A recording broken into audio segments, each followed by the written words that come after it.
ಎಲ್ಲರಿಗೂ ನಮಸ್ಕಾರ. ಇವತ್ತಿನ ದಿವಸ ದರ್ಶನ್ ರವರ ಕೇಸ್ ಎಲ್ಲೆಲ್ಲಿಗೆ ಬಂತು ಎಂಬುದರ ಬಗ್ಗೆ ತಿಳಿದುಕೊಳ್ಳೋಣ. ರೇಣುಕಾಸ್ವಾಮಿ ಕೊಲೆ ಪ್ರಕರಣ, ನಟ ದರ್ಶನ್ಗೆ ಜಾಮೀನು ನೀಡಿದ ಕರ್ನಾಟಕ ಹೈಕೋರ್ಟ್ಗೆ ಸುಪ್ರೀಂ ಛೀಮಾರಿಯನ್ನು ಅದು ಮಾಡಿತು. ಜಾಮೀನು ಆದೇಶದಲ್ಲಿ ಹಸ್ತಕ್ಷೇಪ ಮಾಡಬಾರದು ಎಂಬುದಕ್ಕೆ ಉತ್ತರ ಕಾರಣಗಳನ್ನು ನೀಡುವಂತೆ ನ್ಯಾಯಪೀಠವು ನಟನ ಪರವಾಗಿ ಹಾಜರಾದಂತಹ ಹಿರಿಯ ವಕೀಲ ಕಪಿಲ್ ಸಿಬಲ್ ಅವರನ್ನು ಕೇಳಿದ ಅದು ನವೀಕರಣ ಮಾಡಿದ್ದು ಯಾವಾಗಂದ್ರೆ ಜುಲೈ 18, 2025 ಬೆಳಗ್ಗೆ 10:46 ಇಸ್ವಿಯಲ್ಲಿ, ಅಂದರೆ ನವದೆಹಲಿಯಲ್ಲಿ. ಇದು ಮುಂದುವರಿದು ರೇಣುಕಾಸ್ವಾಮಿಯ ಕೊಲೆ ಪ್ರಕರಣದಲ್ಲಿ ನಟ ದರ್ಶನ್ ತೂಗುದೀಪ್ ಅವರಿಗೆ ಜಾಮೀನು ನೀಡಿದ ಕರ್ನಾಟಕ ಸರ್ಕಾರ ಸುಪ್ರೀಂ ಕೋರ್ಟ್ ಗುರುವಾರ ಜುಲೈ 17, 2020 ತನ್ನ ಆಕ್ಷೇಪವನ್ನು ವ್ಯಕ್ತಪಡಿಸಿದೆ. ಅಂದರೆ ನ್ಯಾಯಮೂರ್ತಿಯಾದ JB ಪಾರ್ದಿವಾಲಾ ಮತ್ತು R ಮಹದೇವನ್ ಅವರ ಪೀಠವು ಹೈಕೋರ್ಟ್ ತನ್ನ ವಿವೇಚನೆಯನ್ನು ಚಲಾಯಿಸಿದ ರೀತಿ ಸ್ಪಷ್ಟವಾಗಿಲ್ಲ ಎಂದು ಹೇಳ್ತೈತ್ರಿ. ಅಂದ್ರೆ ಟಿಪ ಮಾಡಬಾರದು ಎಂಬುದಕ್ಕೆ ಉತ್ತಮ ಕಾರಣಗಳನ್ನು ನೀಡುವಂತೆ ನ್ಯಾಯಪೀಠವು ನಟನ ಪರವಾಗಿ ಹಾಜರಾದ ಹಿರಿಯ ವಕೀಲ ಕಪಿಲ್ ಸಿಬಲ್ ರವರನ್ನು ಕೇಳ್ತೈತೆ.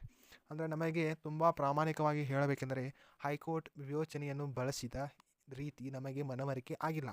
ತುಂಬ ಪ್ರಾಮಾಣಿಕವಾಗಿ ನಾವು ಇದನ್ನು ಹೇಳುತ್ತೇವೆ. ನಿಮ್ಮ ಕಕ್ಷಿದಾರರು ಜಾಮೀನಿನ ಮೇಲೆ ಇರುವುದರಿಂದ ನಾವು ನಿಮ್ಮ ಮಾತನ್ನು ಕೇಳುತ್ತೇವೆ. ಅವರು ಜಾಮೀನು ರದ್ದತಿಗಾಗಿ ಬಂದಿದ್ದಾರೆ ಮತ್ತು ಹೈಕೋರ್ಟ್ ಆದೇಶವನ್ನು ಹೇಗೆ ನಿರ್ಧರಿಸಿದೆ ಎಂಬುದನ್ನು ನೀವು ನೋಡಿರಬೇಕು ಎಂದು ನ್ಯಾಯಮೂರ್ತಿ ಪಾರ್ದಿವಾಲಾ ಶ್ರೀ ಸಿಬಲ್ ರವರಿಗೆ ತಿಳಿಸಿದರು. ಪೊಲೀಸರು ಮತ್ತು ನ್ಯಾಯಾಂಗ ಮ್ಯಾಜಿಸ್ಟ್ರೇಟ್ ದಾಖಲಿಸಿಕೊಂಡಿರುವ ಪ್ರಮುಖ ಸಾಕ್ಷಿಗಳ ಹೇಳಿಕೆಯನ್ನು ಪರಿಶೀಲಿಸುವಂತೆ ಶ್ರೀ ಸಿಬಲ್ ರವರನ್ನು ಪೀಠವನ್ನು ಕೇಳಿದರು.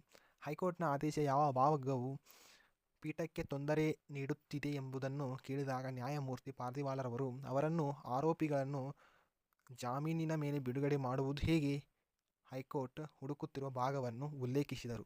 ಈ ನ್ಯಾಯಾಲಯವು ಮಧ್ಯ ಪ್ರವೇಶಿಸಲು ಯಾವುದೇ ಉತ್ತಮ ಕಾರಣವಿಲ್ಲ ಎಂದು ನಿಮಗೆ ಮನವರಿಕೆ ಮಾಡಿಕೊಡಬೇಕು ಎಂದು ಪೀಠ ಹೇಳಿತು.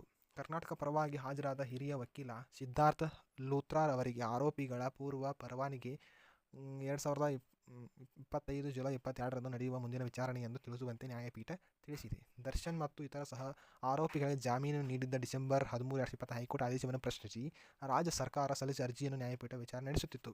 ಪವಿತ್ರ ಅವರಿಗೆ ಅಶ್ಲೀಲ ಸಂದೇಶವನ್ನು ಕಳುಹಿಸಿದ್ದ ಆರೋಪದ ಮೇಲೆ 33 ವರ್ಷದ ರೇಣುಕಾಸ್ವಾಮಿ ಎಂಬ ಅಭಿಮಾನಿಯನ್ನು ಪರಿಹರಿಸಿ ಚಿತ್ರಹಿಂಸೆ ನೀಡಿದ ಆರೋಪ ದರ್ಶನ್, ನಟಿ ಪವಿತ್ರ ಗೌಡ ಮತ್ತು ಇತರ ಹಲವರಿಗೆ ಸೇರಿ ಎದುರಿಸುತ್ತಿದ್ದಾರೆ. ಜೂನ್ 2024 ಬೆಂಗಳೂರಿನ ಸೆಡ್ನಲ್ಲಿ ಬಲಿಪಶುವನ್ನು 3 ದಿನಗಳಲ್ಲಿ ಕಾಲ ಬಂಧಿಸಿ ಚಿತ್ರಹಿಂಸೆ ನೀಡಿ ಚರಂಡಿಯಲ್ಲಿ ಶವವನ್ನು ವಶಪಡಿಸಿಕೊಳ್ಳಲಾಗಿದೆ ಎಂದು ಪೊಲೀಸರು ಆರೋಪಿಸಿದ್ದಾರೆ. ರಾಜ್ಯ ಸರ್ಕಾರದ ಮನವಿ ಮೇರೆಗೆ ಜನವರಿ 24 ಸುಪ್ರೀಂ ಕೋರ್ಟ್ ನಟಿ ಪವಿತ್ರ ಗೌಡ ಮತ್ತು ಪ್ರಕರಣದ ಇತರ ನೋಟಿಸ್ ಜಾರಿ ಮಾಡಿತು. ಮಧ್ಯಂತರ ಆದೇಶ ಪ್ರಕರಣದಲ್ಲಿ ಅವರಿಗೆ ನೀಡಲಾದ ಜಾಮೀನನ್ನು ರದ್ದುಗೊಳಿಸಲು ನ್ಯಾಯಪೀಠ ನಿರಾಕರಿಸಿತು. ಅಂದ್ರೆ ಇದೇನಾಗಿತ್ತಪ್ಪ ಅಂದ್ರೆ ಎಲ್ಲ ಹಿಂದಿನ ಸುದ್ದಿಗಿದ್ರಿ.